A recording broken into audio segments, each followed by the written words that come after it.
Bom dia a todos. Eu primeiro gostaria de agradecer o convite à organização, ao Simpro, para participar desse congresso com imensa satisfação, poder contribuir. Nós já somos parceiros, não é, do Simpro, como a Zezé bem comentou, desde 2008. Temos o prazer de coordenar academicamente os programas desenvolvidos pela Secretaria de Saúde do Simpro, especificamente a Clínica do Trabalho, e poder compartilhar com vocês, nesse momento, algumas ideias que fundamentam, teoricamente, essa ação sindical. Nós já temos usado, né, o trabalho do Simpro como exemplo e publicado em vários congressos. Nós temos uma larga produção em relação à saúde dos professores. Eu vou me restringir agora, né, à categoria professor, não vou falar de saúde do trabalhador de uma maneira mais geral, mas de uma forma mais dirigida à categoria. Então, por essas razões, me sinto bastante satisfeita de poder, então, trazer alguns elementos para a reflexão de vocês, para esse congresso, para esse debate. Eu vou, então, centrar minha fala em três dimensões. Primeiro, que são relacionadas à saúde do trabalhador, e depois vou falar um pouco mais diretamente sobre o estado atual de saúde da categoria. Então, um primeiro eixo de reflexão e análise que eu trago para vocês é o eixo da organização do trabalho. Então, eu tive a oportunidade de escutar um pouco, não é, da mesa anterior, então não vou me delongar nas questões mais sociológicas, econômicas, mas a organização do trabalho hoje, ela está inserida num contexto de capital flexível, um contexto produtivista e um contexto onde a ideologia da excelência também fundamenta toda a produção da nossa subjetividade. Então, hoje nós temos as relações de trabalho, ou a própria organização do trabalho, tem se desenhado e se estruturado de uma forma que eu tenho denominado de consumista. Então, hoje, nós somos regidos pela lógica do consumo, que tem toda uma relação, né, com as questões econômicas e sociais históricas, e essa relação de consumo, ela tem se reproduzido nos ambientes de trabalho. Então, a educação virou um consumo, o aluno virou um cliente, o professor é consumido pela secretaria, a secretaria consome, a secretaria, o governo, aí pensando em política de Estado e pensando em governo, e nós, então, estamos diante de um cenário consumista, produtivista, e pautado por essa excelência desmedida em relação às condições de trabalho que são oferecidas. Então, nesse cenário, a organização do trabalho, ela assume algumas feições, algumas características que vai se repercutir lá no cotidiano de trabalho nosso, né, como trabalhadores. Então, a questão das normas, das regras, dos ritmos de trabalho, a própria definição da tarefa, são elementos que fazem parte, os modelos de gestão, os processos de comunicação, as questões vinculadas a condições de trabalho, elas se estruturam, se organizam de tal maneira que vão repercutir. Aí são modelos de organização do trabalho ainda taylor-fordistas, toyotistas. No Brasil, nós temos muitas contradições em relação a esses modelos. Nós não temos o modelo puro, nós não temos o modelo brasileiro, e nós temos um grande problema, que é qual que deveria ser a organização do trabalho em educação. Não é? Fazer educação é a mesma coisa que fazer um carro? É igual trabalhar na Renault? Então, esse questionamento hoje, ele se coloca de forma imperiosa para se entender a saúde do professor e da professora. porque as exigências do trabalho e essa organização do trabalho tem sido desenhada, e aí em todo o serviço público e em toda a sociedade, de uma forma hegemônica, como um modelo, digamos assim, taylor-fordista, onde nós devemos ser trabalhadores máquina ou trabalhadores super-homens ou super-mulheres, onde temos que fazer tudo, inclusive resolver os problemas sociais da violência, que eu vou fazer um parêntese sobre isso depois, em função da nossa experiência, não é, com a pesquisa, com a categoria. Bom, então, um primeiro eixo de análise é essa organização do trabalho. É preciso fazer uma reflexão. Que organização do trabalho é esta? Como ela está sendo desenhada? De que maneira está sendo construída? Quais são os indicadores de produção? Quais são os indicadores de desempenho? Quais são, de fato, as competências que estão sendo exigidas? Então, é um questionamento que deve ser feito dentro da própria escola, que o sindicato deve se apropriar e fazer uma discussão junto com as direções e, principalmente, junto com quem está, porque não é algo abstrato, não é um ente abstrato que está definindo a organização do trabalho. São gestores, são pessoas que estão definindo esses critérios e essa forma de desenhar essa organização do trabalho, que nós julgamos ser extremamente gerencialista e que vai um pouco na contramão ou muito do que é realmente o trabalho com a educação, transformando a educação aí numa mercadoria, não é, num consumo, algo que nós temos que consumir, como consumimos o celular, como consumimos outros produtos que estão vinculados a essa lógica atual, não é, desse modelo. Então, esse é um primeiro. Essa organização do trabalho, ela vai ter um impacto no segundo eixo de análise que eu vou trazer aqui para vocês, e aí agora eu vou me estender um pouco mais nesse segundo eixo, que é mais o que eu realmente trabalho e desenvolvo. Então, nós utilizamos a abordagem da psicodinâmica e da clínica do trabalho para os nossos estudos, e de uma forma específica, não é, também contribuições da psicanálise, e aí eu vou me deter um pouco mais agora nesse segundo eixo de análise, que é consequência dessa organização do trabalho e desse modo em que a sociedade hoje está estruturada, que é o sofrimento humano, que é o sofrimento psíquico, que é o sofrimento no trabalho. Então, o sofrimento no trabalho, ele é definido a partir de 3 vivências que acontecem de forma quase que concomitante para o trabalhador. A vivência de angústia, a vivência de medo e de insegurança. Então, hoje, nós somos acometidos por esse sofrimento, que pode ser de caráter ou de ter, não é, vou falar de uma outra palavrinha, que é destino agora, que é esse sofrimento, ele tem a sua origem nessa organização do trabalho, que se vincula a esse modelo mais geral, e ele tem diferentes destinos. Um primeiro destino é o sofrimento criativo.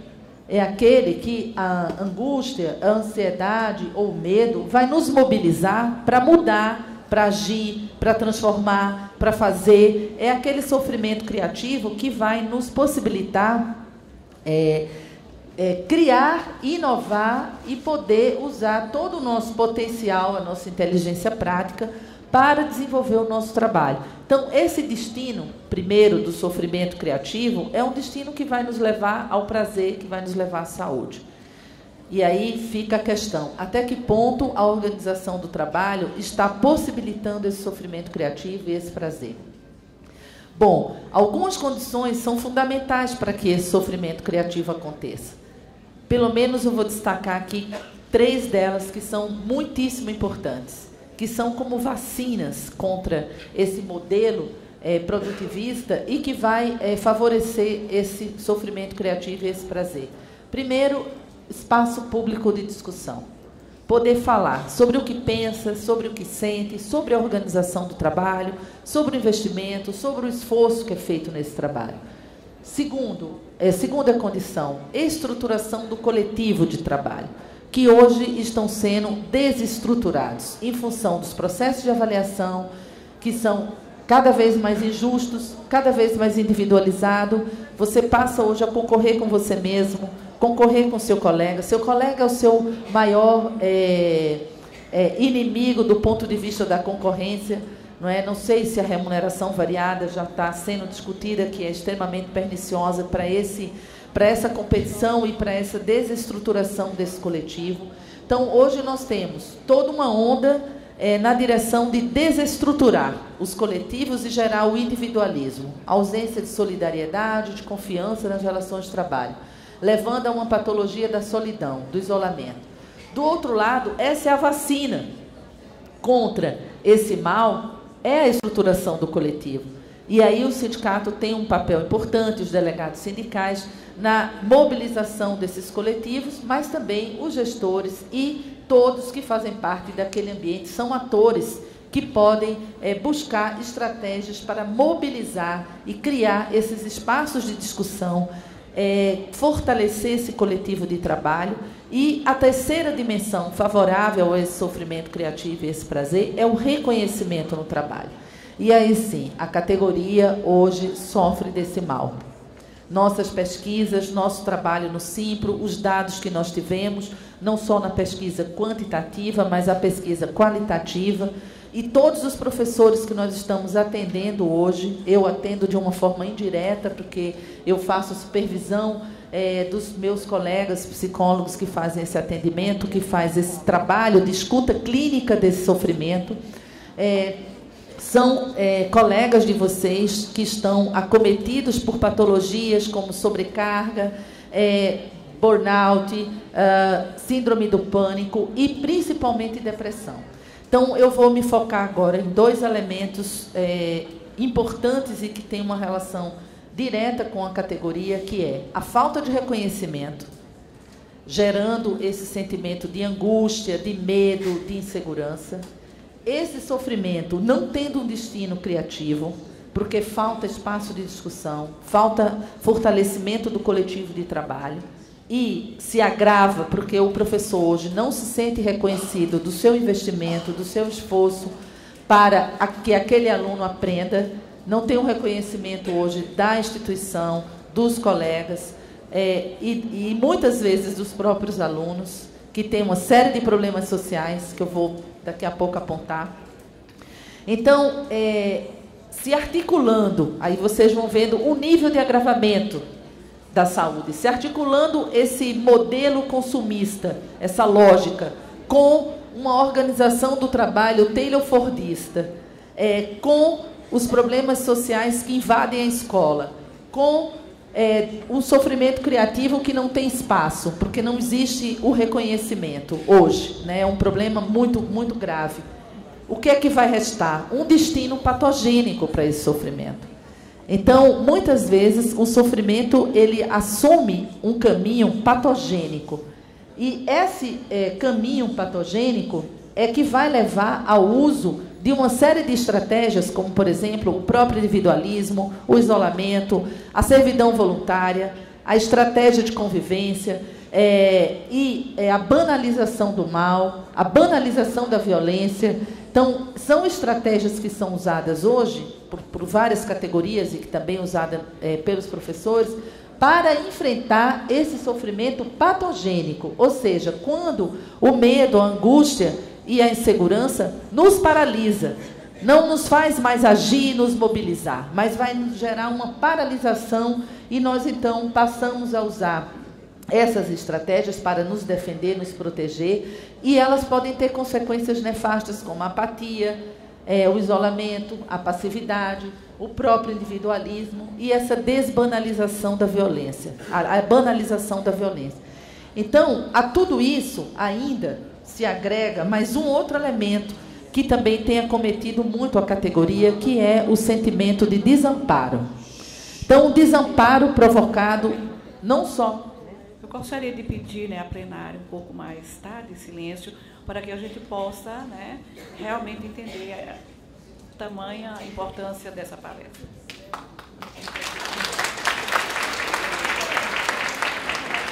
Bom, então, seguindo aqui, eu estou um pouco acelerada. Não, imagine. Eu estou um pouco acelerada e eu vou dar só um exemplo agora em cima da minha própria... Bom, eu sou professora, como vocês, e nós usamos muito a estratégia da aceleração. como estratégia defensiva, frente, muitas vezes, a esse sofrimento patogênico. Ou porque temos muitas demandas para atender, como hoje o número de alunos, de sala de aula, de cobranças, de prescrições que existem, né? Também estou submetida a esse sistema, CAPES, CNPq, produção, etc., salvar alunos, resolver problemas sociais, né, que não é da nossa competência, e que termina que nos envolvemos com isso também. E aí usamos muito essa defesa da aceleração. Essa defesa, eu vou explicar só essa dinâmica da patologia, para falar um pouco mais das demais patologias, que é o sofrimento, ok, primeiro momento, sofrimento criativo não tem vez. É um destino, então, que está bloqueado, porque não existem essas condições. Então, vai um destino patogênico. Frente a esse destino patogênico, por exemplo, que a defesa aparece, a aceleração é usada ou em situações de trabalhos muito entediantes ou de muitas demandas para atender, ou em relação ao tempo, que é o que eu estou fazendo agora, acelerando a minha fala, que seria de 30 minutos para falar em 15 minutos, é tudo que eu tinha para falar para vocês. Então, eu estou acelerada e eu já estou vendo que eu não estou bem, não estou encostada na cadeira, eu estou falando assim, eu também já desenvolvi uma LER na minha cesta cervical, na época do meu doutorado, e eu estou vendo que eu vou sair daqui, certamente, com alguma dor. Né? Então, e aí, em função... E olha que eu estou numa organização do trabalho flexível. Eu estou aqui, primeiro, eu estou dando esse exemplo prático para a gente entender bem o conceito. Primeiro, eu posso falar disso. Muitos colegas não podem dizer o que eles estão sentindo e o que eles estão pensando. Segundo, eu estou numa organização do trabalho onde não tem ninguém aqui com ponto me pressionando. E ainda com uma série de prescrições. Então, não chegou para mim aqui cobranças do tipo, olha, professora, tem que falar desse jeito, tem que usar tal manual, você vai ter que expressar dessa maneira, ou tem que falar em pé, ou tem que falar sentado, ou tem que falar dessa maneira. Ou seja, não existe uma prescrição rígida, eu tenho um espaço de discussão e eu posso falar da minha defesa e ressignificar o meu sofrimento patogênico, muito breve, muito rápido, não é? Que, no caso, nesse meu caso, é a angústia de conseguir passar num tempo curto tudo que eu tenho para passar, mas poderia ser o medo ou a insegurança. Então, eu acelero.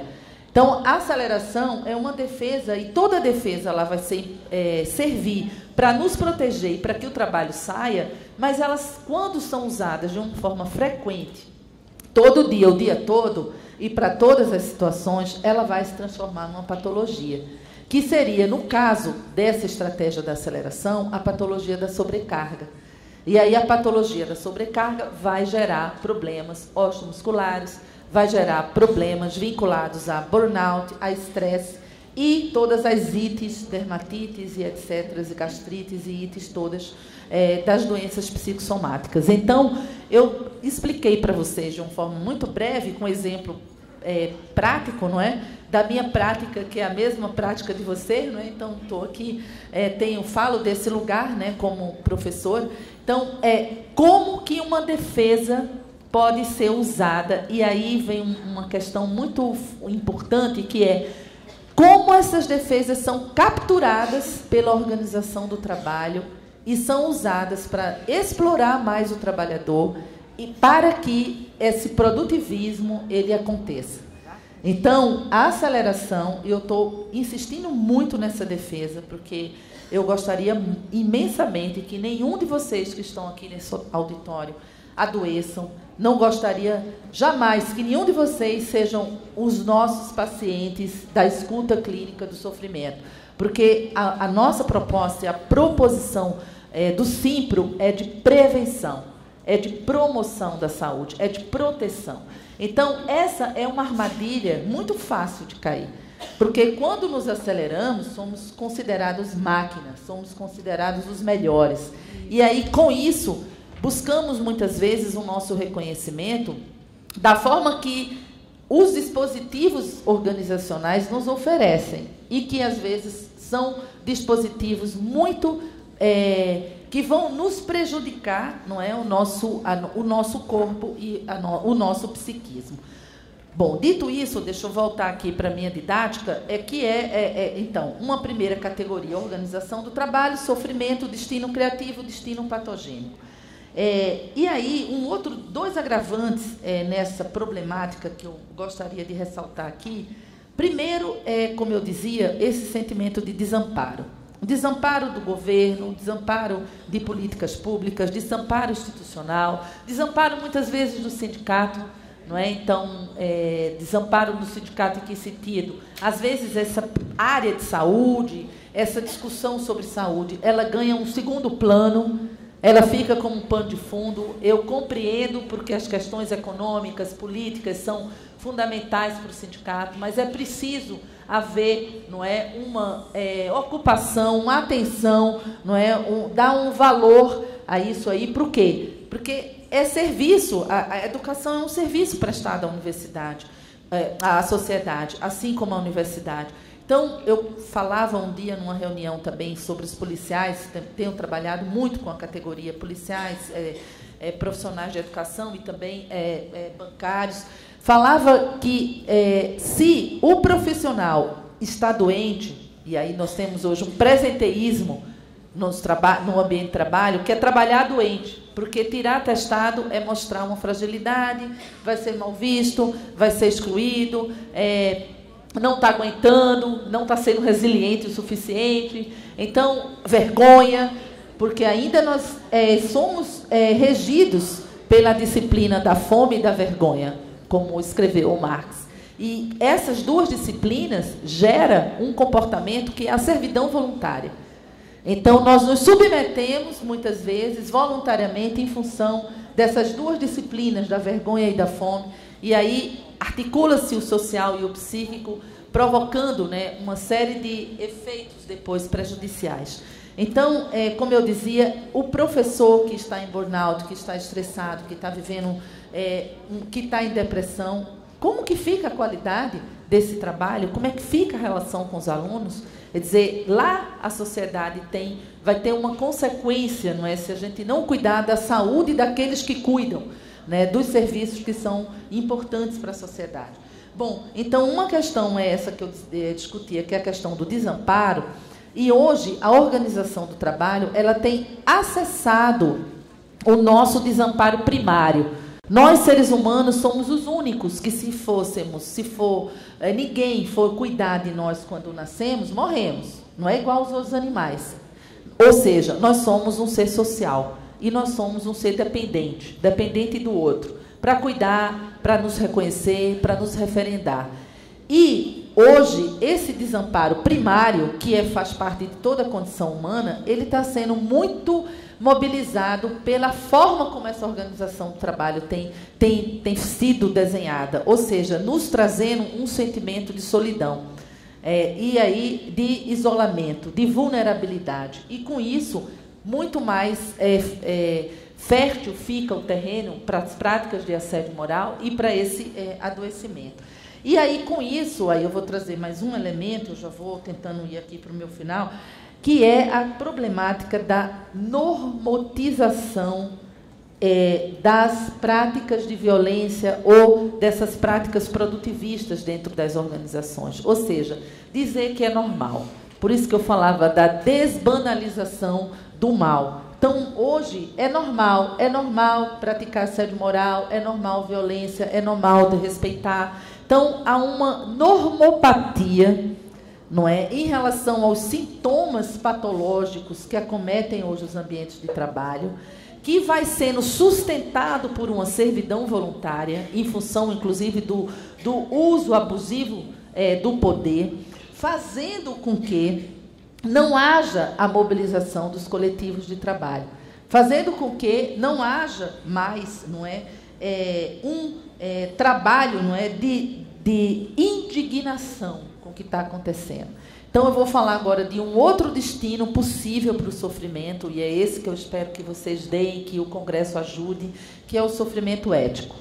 É o sofrimento que não é o sofrimento criativo para poder ter prazer em desenvolver seu trabalho de uma forma melhor, jamais esse sofrimento patogênico, mas o sofrimento ético é o sofrimento que nos permite nos indignar com as injustiças feitas conosco, com os demais, e nos mobilizar para a construção de novas regras de conduta, novas regras de convivência e novos modelos de organização do trabalho mais éticos, não é? Bom, então é um outro destino do sofrimento, que seria esse destino, o sofrimento ético, que o sindicato tem um papel importante na mobilização desse sofrimento e na construção coletiva de espaços de luta. Bom, para então finalizar, eu gostaria só de comentar sobre o nosso projeto, não é, da Clínica do Trabalho, que é desenvolvido no sindicato, é desenvolvido nas escolas. Vocês podem ter acesso a esse programa, é um programa importante, e nós temos escutado hoje dos colegas de vocês, professores, problemas muito relacionados ao estresse pós-traumático e a síndrome de pânico e a depressão. Estresse pós-traumático em relação a situações de violência, violência de alunos agredindo professores, violência entre alunos, professores que testemunham a morte de alunos, né, com arma de fogo em escolas. Isso existe. Isso que nós temos escutado na Universidade de Brasília. Nós temos um programa também de escuta clínica do sofrimento na nossa clínica psicológica. Então, temos escutado, e aí essa violência urbana invadindo as escolas, as exigências sociais invadindo as escolas, em relação às problemáticas com famílias e outra, a falta de política pública, esses elementos que eu comentei mais psicológicos, têm se desdobrado em vivências de sofrimento muito ligada a uma decepção e a um ressentimento. Por quê? Porque há um investimento afetivo, um investimento físico, um investimento cognitivo na tarefa, naquele trabalho de ensinar, de transmitir o conhecimento. E esse trabalho não é reconhecido. Então, esse sentimento de decepção, de ressentimento, de desilusão com a educação é o que hoje nós temos escutado dos professores que adoeceram ou que estão em processo de readaptação, que estão afastados do trabalho por depressão ou por síndrome do pânico em função dessas patologias. Então, eu acho que com isso eu concluo e abrimos, então, não é, para o debate e para as questões. É isso?